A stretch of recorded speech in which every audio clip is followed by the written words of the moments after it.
ఈ నెల 20వ తేదీ నుంచి 26వ తేదీ ఇది మంచి ప్రభుత్వం అనే కాన్సెప్ట్ మీద ప్రతి ఇంటికి ప్రతి గడపకి పోయి ఈ 100 రోజుల్లో ఈ ప్రభుత్వం వచ్చి 100 రోజులైంది, 100 రోజుల్లో ఏమేం చేసింది అనేది వివరించమని సీఎం నారా చంద్రబాబు నాయుడు గారు యాక్చువల్గా చెప్పడం, దాని మీద యాక్చువల్గా ఈరోజు మున్సిపల్ అధికారులు, కలెక్టర్లు అందరూ యాక్చువల్గా అధికార యంత్రాంగం ద్వారా చేస్తున్నారు.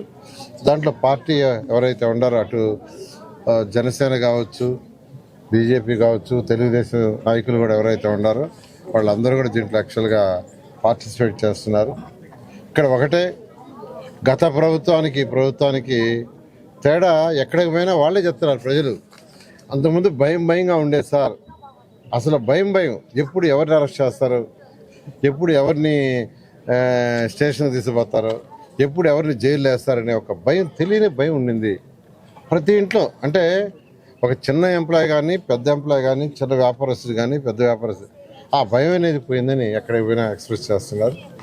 ఈరోజు ఖజానా ఖాళీ, గత ప్రభుత్వం ఖజానా ఖాళీ చేసి అప్పులు పెట్టి వెళ్ళిపోయింది.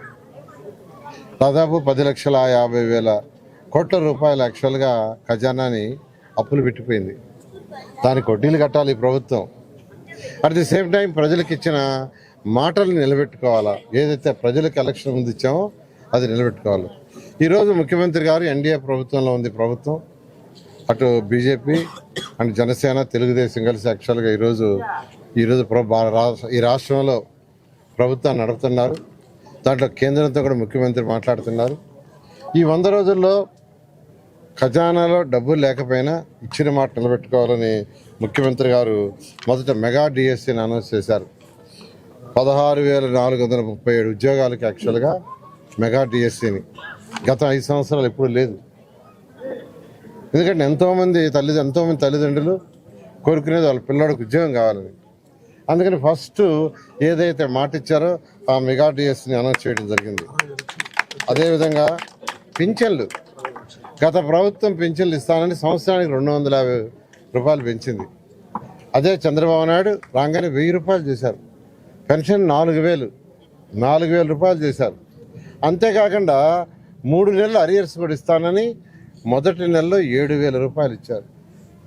అంటే నా పెంచిన 1000 రూపాయలు ప్లస్ మరొక 3,000. అసలు వాళ్ళ ఆనందానికి అద్దులు లేవు, వాళ్ళు ఎక్స్పెక్ట్ చేయలే. అంటే అరియర్స్ కూడా పెన్షన్లో ఇస్తారా అని వాళ్ళు అనుకుంటున్నారు. కానీ ముఖ్యమంత్రి మాట తప్పకూడదు, చెప్పిన మాట కట్టుబడి ఉండాలని యాక్చువల్గా ఇవ్వడం జరిగింది. వాళ్ళ ఆనందానికి అద్దులు లేదు. అంతేకాకుండా 1వ తేదీ పెన్షన్స్ ఇవ్వాలన్నారు.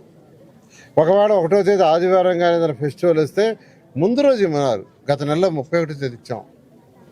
మన క్యాబినెట్లో ఒకటి చెప్పారు, ఏ నెలలో అయినా 1వ తేదీ కానీ ఆదివారం అయినా ఇలాంటి ఫెస్టివల్స్ వచ్చినా అధికారులు ఇబ్బంది పెట్టద్దు, ముందు రోజు ఇచ్చేయండి. అంతేకాకుండా పెన్షన్లను ఇంటింటికి ఇవ్వలేము అని గత ముఖ్యమంత్రి గారు జగన్మోహన్ రెడ్డి గారు ఎలక్షన్ అప్పుడు చెప్పారు. ఈరోజు ఇస్తున్నాం, ఒక్కరోజులు ఇస్తున్నాం.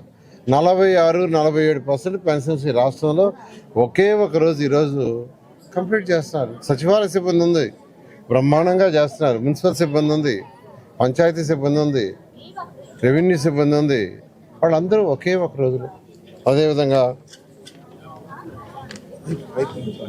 రైతులకి తీసుకుంటే రైతులకి 1,674 మందికి 1,674 కోట్లు 1,674 కోట్లు ఏదైతే రైతులకు బాకీ ఉండిందో దాన్ని రిలీజ్ చేశాం. గత ప్రభుత్వం రైతులను కూడా నెగ్లెక్ట్ చేసి వాళ్ళకు కూడా అప్పు పెట్టేసిపోయింది. ధాన్యానికి ఇవ్వాల్సినప్పుడు వాళ్ళకు కూడా ఇవ్వాల. అది 1,674 కోట్లు, దాన్ని కూడా ఈ ప్రభుత్వం రాగానే రిలీజ్ చేయడం జరిగింది. అన్నిటికంటే ఇంపార్టెంట్ స్థానిక సంస్థలు, మున్సిపాలిటీ, మనం ఉండేది మున్సిపల్ కార్పొరేషన్, అదేవిధంగా పంచాయతీలు, ఇవన్నీ స్థానిక సంస్థలు అంటారు. మన చట్టంలో, కేంద్ర చట్టంలో వాటికి ఫ్రీడమ్ ఇచ్చారు. మీ ట్యాక్సులు మీరే కలెక్ట్ చేసుకోండి, మీ ఇంటి పన్ను కావచ్చు, లేదా మీ వాటర్ ట్యాక్స్ కావచ్చు, లేదా బిల్డింగ్ అప్రూవల్ కావచ్చు, లేఅవుట్ అప్రూవల్ కావచ్చు, దాన్ని మీరే కలెక్ట్ చేసుకొని మీరే కౌన్సిల్లో మాట్లాడుకొని ఏ వార్డులో ఖర్చు పెట్టాలా, ఎక్కడ వాటర్ ఖర్చు పెట్టాలా, ఎక్కడ రోడ్లు ఖర్చు పెట్టాలా, ఎక్కడ అని చట్టం ఇచ్చింది, కేంద్ర చట్టం ఇచ్చింది. అయితే 15th ఫైనాన్స్ కింద కేంద్ర ప్రభుత్వం రాష్ట్రానికి డబ్బులు ఇస్తే దాన్ని డైవర్ట్ చేశాడు జగన్మోహన్ రెడ్డి. లాస్ట్ మార్చి నుంచి లాస్ట్ సెప్టెంబర్ వరకు సంవత్సరానికి 2 సార్లు ఇస్తారు. లాస్ట్ మార్చి నుంచి సెప్టెంబర్ దాకా 474 కోట్లు మున్సిపాలిటీకి ఇవ్వనిస్తే, పంచాయతీకి 900 కోట్లు ఇవ్వనిస్తే మొత్తం డైవర్ట్ చేశాడు. ఇష్టం ఆయన లెక్క పక్క లేదు. అది చేసినందువల్ల సెకండ్ ఇన్స్టాల్మెంట్ ఇలా మళ్ళీ ఇయర్ ఇవ్వలేదు.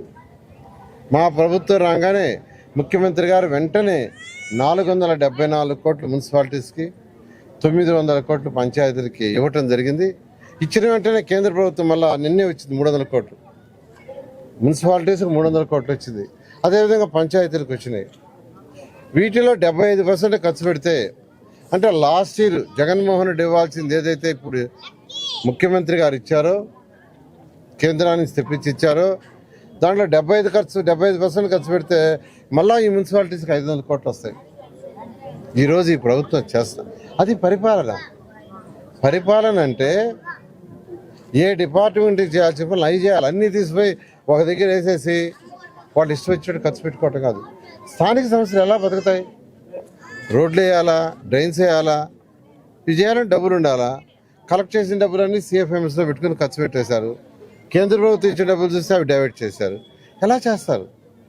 అందుకనే ముఖ్యమంత్రి గారికి చెప్పడం జరిగింది. ముఖ్యమంత్రి గారు చెప్పారు, స్థానిక సంస్థల డబ్బులు స్థానిక సంస్థలకే ఇస్తాం, దానికి వేరే వాడమని.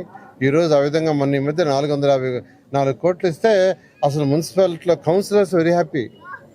సార్ 5 సంవత్సరాలు మేము ఎప్పుడు చూడలేదు, నేను మళ్ళీ 300 రేపు బుధవారం బేస్తవారం వేస్తానంటే వాళ్ళు ఆశ్చర్యపోతున్నారు. ఇవాళ బుచ్చిరెడ్డిపాడులో ఎంతోమంది కౌన్సిలర్స్ చేరారు పార్టీలో. వాళ్ళకి బుచ్చిరెడ్డిపాడు చిన్న మున్సిపాలిటీకి 1,80,00,000 మొన్న ఇచ్చాం. ఒక 40 లక్షలు సిడి తీయడానికి ఇచ్చాం. మళ్ళీ ఇంకొక 1,87,00,000 బుధవారం ఇస్తారంటే అసలు ఆ కౌన్సిలర్స్ ఆశ్చర్యపోతున్నారు, మేము ఎప్పుడు డబ్బులు చూడలేదు సార్ ఫస్ట్ టైం అని. కాబట్టి ప్రభుత్వం ఏదైతే స్థానిక సంస్థలు ఉన్నాయో వాళ్ళకు ఉండే హక్కును వాళ్ళకి ఇవ్వాలని ముందుకు పోతుంది. అదేవిధంగా తీసుకుంటే అన్నా క్యాంటీన్స్ కేవలం 5 రూపాయలకి రాష్ట్రంలో తెలుగుదేశం ప్రభుత్వంలో 203 అన్నా క్యాంటీన్స్లో 2,25,000 మంది భోంచేస్తున్నారండి. అట్టాటి అన్నా క్యాంటీన్ని శాడిస్ట్ జగన్మోహన్ రెడ్డి మూసేశాడు. ఎందుకు మూసాడో తెలీదు. మా మీద కోపం ఉండొచ్చు, దాన్ని రూపాయి చేసి ఉండొచ్చు, దాన్ని 2 రూపాయలు చేయమనండి, దాన్ని ఆయన పేరే పెట్టుకోమనండి. ఒక శాడిస్ట్ కాబట్టి పేదలు నిరుపేదలు కేవలం 5 రూపాయలుగా తింటున్నారనేది మర్చిపోయి అసలు ఆలోచన లేదు. అట్లాంటి వ్యక్తి అసలు సీఎంగా పనికిరాడని ఈ రాష్ట్రంలో 175 ఎమ్మెల్యే సీట్లుంటే కేవలం 11 సీట్లకు పర్మిట్ చేసి పక్కన పడేశారు. ఆఖరాకి అపోజిషన్ కూడా పనికిరాని పక్కన పడేశారు. అపోజిషన్ కావాలంటే 10% రావాలి, అవి కూడా రాలా. 18 సీట్లు రావాలా, అవి కూడా రాకుండా తీసి అవతల పారేశారు. ఎందుకంటే తన శాడిస్ట్. అన్నా క్యాంటీన్లు మూసేయటం అంటే నిజంగా శాడిజమే, సైకో. అదేవిధంగా ల్యాండ్ టైలింగ్ యాక్ట్ని తీసుకొచ్చాడు. అంటే మన ఆస్తిని మనకు హక్కు లేకుండా చేసే ఒక యాక్ట్ని తీసుకొస్తే ప్రభుత్వం రాగానే దాన్ని క్యాన్సిల్ చేసింది. ముందే చెప్పాం, ఎలక్షన్స్కి ముందే రాగానే యాక్ట్ని క్యాన్సిల్ చేస్తామని. చేసి పాత యాక్ట్ ఏదైతే ఉందో ఎవరి ఆస్తి వాళ్ళది, ఎవరి ప్రాపర్టీస్ వాళ్ళి అనే విధంగానే ముందు ఓటర్ తీసుకురావటం జరిగింది. అదేవిధంగా ఈరోజు బుడమేరులో 14,500 క్యూసెక్ల వరకు వర్షం వస్తే నీటిపారుదల ఇస్తే అది భరిస్తుంది, అంత మించి వస్తే భరించదు. అయితే మన వరదలకి 30,000 నుంచి 40,000 వచ్చినాయి. అంటే రావాల్సిన దానికంటే 3 రెట్లు వచ్చినాయి. అందువల్ల బుడమేరు ఏమైందంటే బీచ్లు వచ్చినాయి. అది కూడా బుడమేరు రిపేర్ చేయడానికి తెలుగుదేశం ప్రభుత్వంలో టెండర్లు పిలిస్తే ఆ టెండర్లు క్యాన్సిల్ చేశాడు దుర్మార్గుడు. అవి కానీ క్యాన్సిల్ చేయకుండా ఉంటే ఆ బీచ్లు పడి ఉండే కాదు, 7 లక్షల మంది సఫర్ అయి ఉండేవాడు కాదు, 1-2 కాదు. నేను హుద్దు తుఫాన్ చూశానండి, 210 కిలోమీటర్ల వేగంతో హుద్దు తుఫాన్ వచ్చింది. విశాఖపట్నాన్ని మొత్తం అన్ని చెట్లు వరిగిపోయినాయి, అన్ని ఎలక్ట్రికల్ పోల్స్ విరిగిపోయినాయి. రేకులు లాంటి ఇళ్ళన్నీ లేచి ఎగిరిపోయినాయి. ఎందుకంటే 210 కిలోమీటర్లు. అయితే అక్కడ వర్షం తక్కువ, నీళ్ళు ఎక్కడ నిలవల, చెట్లన్నీ 24 గంటలు కొట్టేసాం, స్తంభాలన్నీ 3 రోజుల్లో చేసి ఎలక్ట్రిసిటీ ఇచ్చాం. కానీ మొన్న జరిగిన వరదలు ఎంటైర్లీ డిఫరెంట్. ఈ వరదలు ఏంటంటే ఒక్కసారి నీళ్లు వచ్చేసి కంప్లీట్గా, ఎందుకంటే కృష్ణా రివర్ కూడా 11.43 లక్షల క్యూసెక్లు వచ్చింది. గత 200 సంవత్సరాలు ఎప్పుడు రాలా. 11.43 లక్షల క్యూసెక్ వాటర్ వచ్చి ఇంతవరకు 200 సంవత్సరాలు. అది వచ్చింది, బుడమేరు వచ్చింది, రెండు వచ్చి నది పైన సిటీ పైన పడ్డాయి, సిటీ పక్కన విలేజ్లు పడ్డాయి. ముఖ్యమంత్రి గారు వెంటనే అక్కడికి రావటం, నేను కలెక్టరేట్లో నుండి మానిటరింగ్ చేస్తానని మంత్రులకు, ఎమ్మెల్యేలకు, అధికారులకి, స్పెషల్ సెక్రటరీస్ కూడా నీళ్ళలో ఉండేటట్టుగా డ్యూటీ చేస్తే 10 రోజుల్లో కంప్లీట్ చేయగలిగాం. ఒక 3 వార్డులు ఉంటే దాన్ని 19 రోజులు పట్టింది. నేనైతే అక్కడ ఉన్న రింగ్ రోడ్లు, నేషనల్ హైవేస్ ఒక 50 దగ్గర గండి కొట్టేశాను. కొట్టుకుంటే ఇంకొక 20 రోజులు నీళ్లున్నాయి. అలాగా వార్ ఫుటింగ్ మీద ఆఖరాకి ముఖ్యమంత్రి గారు కేంద్ర హోంమంత్రితో మాట్లాడి ఫ్లైట్లో బోట్లు తెప్పించారు చండీగఢ్ నుంచి. అంత వేగవంతంగా చేయబట్టి ఈరోజు విజయవాడ నగరం కోరుకున్నది. అందుకనే ఆపరేషన్ బుడమేరు అని పెట్టారు పేరు, ఆపరేషన్ బుడమేరు. ఇమీడియట్గా ఆ బుడమేరుని ఆకుపై చేసుకుని ఇళ్ళన్నీ ఖాళీ చేయండి, దాన్ని స్ట్రెంథన్ చేయమన్నారు. అదే కాకుండా ఈ రాష్ట్రంలో ఎక్కడైతే నదులపైన కానీ, చెరువులపైన కానీ, పార్కులపైన కానీ ఆకుపై చేసుకొని ఉంటే వాటన్నిటి కూడా ఆపరేషన్ బుడమేరు వర్తిస్తుంది. సుప్రీంకోర్టు కూడా మనకు చాలా క్లియర్గా ఇచ్చింది. వాటర్ ట్యాంక్స్ మీద కానీ, కెనాల్స్ మీద కానీ, గవర్నమెంట్ స్థలాలు కానీ ఎవరైనా ఆకుపై చేసుకొని ఉంటే ఇమీడియట్గా డెమాలిష్ చేయమని నేను అందరికీ చెప్తున్నాను. అయితే అట్ ది సేమ్ టైం పేదలు, నిరుపేదలు ఎవరైతే అక్కడ ఆకుపై చేసుకొని ఉంటారో వాళ్ళకి ఆల్టర్నేట్ ఇల్లు చూపించి వాళ్ళు ఖాళీ చేస్తాం. పేదలు, నిరుపేదలు ఎవరైతే ఈ కెనాల్స్ మీద కానీ లేదా చెరువుల మీద కానీ ఆక్యుపై చేసుకొని ఉంటారో వాళ్ళకి ప్రభుత్వం ఆల్టర్నేట్ ఇల్లు చూపించి వాళ్ళని షిఫ్ట్ చేసి మాత్రమే చేస్తాం. అలా కాకుండా ఎంత బడా నాయకులైనా, ఏ పార్టీ వాళ్ళైనా ఉపేక్షించేది లేదు. మీరే ఖాళీ చేస్తే సంతోషిస్తాం, లేదంటే అధికారులు యాక్చువల్గా దాని మీద యాక్షన్ తీసుకుంటారు.